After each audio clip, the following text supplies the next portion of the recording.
I've been doing personal growth work for about 7 years now, and in that time I've turned parts of my life around and I've learned so much about myself. But recently I realized I've been making a huge mistake over these past 7 years, one that has held me back in so many ways. Today I want to share that mistake with you and explore how we can all avoid it as we go ahead with the rest of our personal growth journeys. Trust me, you don't want to be making this mistake while you're working hard for a better life. Come. Fanta has just sat in my lap. So, have you ever done anything and then all of a sudden said to yourself, oh, why am I like this? Oh, Emily, you're always messing up things like this. Why can't I be better at this? This little reaction to that thing that you've done or something that's happened is called judgment, and judgment is holding us back. We can do all the self-awareness work that we like, but it's all worth nothing if we continue to judge ourselves in a negative way. Most of us, myself included, fall into the trap of turning awareness into criticism. So all of a sudden we become really aware of our thoughts and our patterns, but we criticize ourselves for them and we judge ourselves for them. Self-awareness without self-judgment is where real growth happens. So let's talk about how to do that now. How does judgment hold us back? When we judge ourselves, a few things quietly start to happen. First, judgment creates shame, not insight. Instead of simply noticing something about ourselves, we start to think that we are bad for being that way. And shame makes us want to hide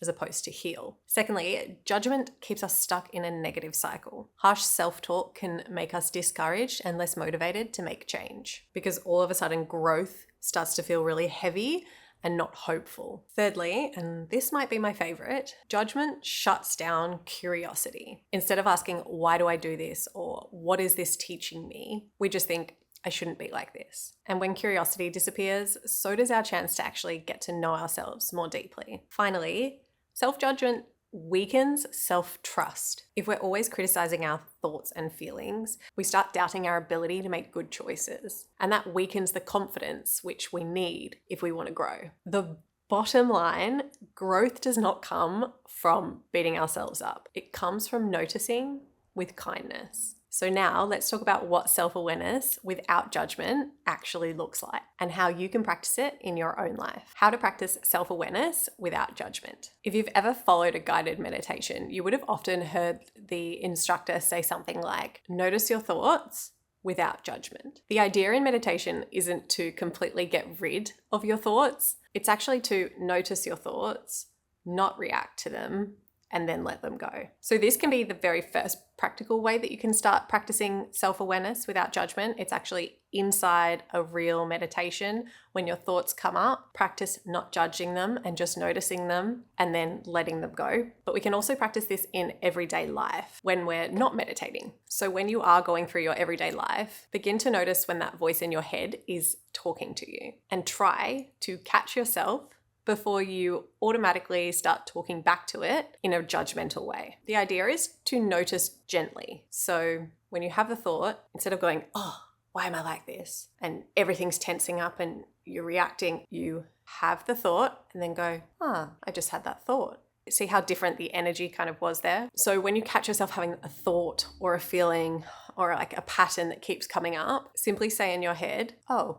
that's interesting, instead of, oh, I'm doing it again. Think of yourself as an observer rather than a critic. And then next is to get curious about that thought, not critical about that thought. So you then want to ask yourself, I wonder where this thought comes from, or what might I be needing right now?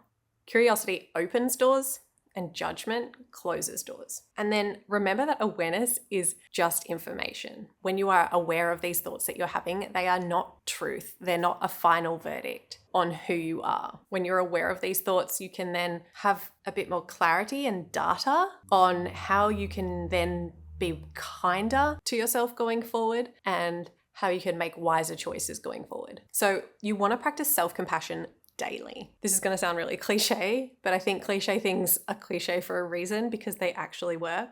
So stick with me. But when you notice yourself saying something negative about yourself or judging yourself or thinking poorly about yourself, I want you to instead try responding to yourself like you would a friend, with understanding, patience, and encouragement. I've been practicing this a lot the past month, and I've become much, much better at noticing when I'm talking to myself badly and then saying in my head to myself, no, how would I reword this and how would I approach this with a friend? And it completely changes my reaction to that judgment and that critic. Growth happens when we feel safe and not shamed. When you combine awareness with kindness, you can actually start moving forward. So now that you know how to approach self-awareness without self-judgment, the next step is really learning to respond differently in that moment. So my video, Change the Way You React, Change Your Life, will show you exactly how to do that. It's a great follow-up conversation to the one that we're having now. And I've linked that up on the screen for you now. I end my videos with something that I'm grateful for. And today I am grateful for my cat,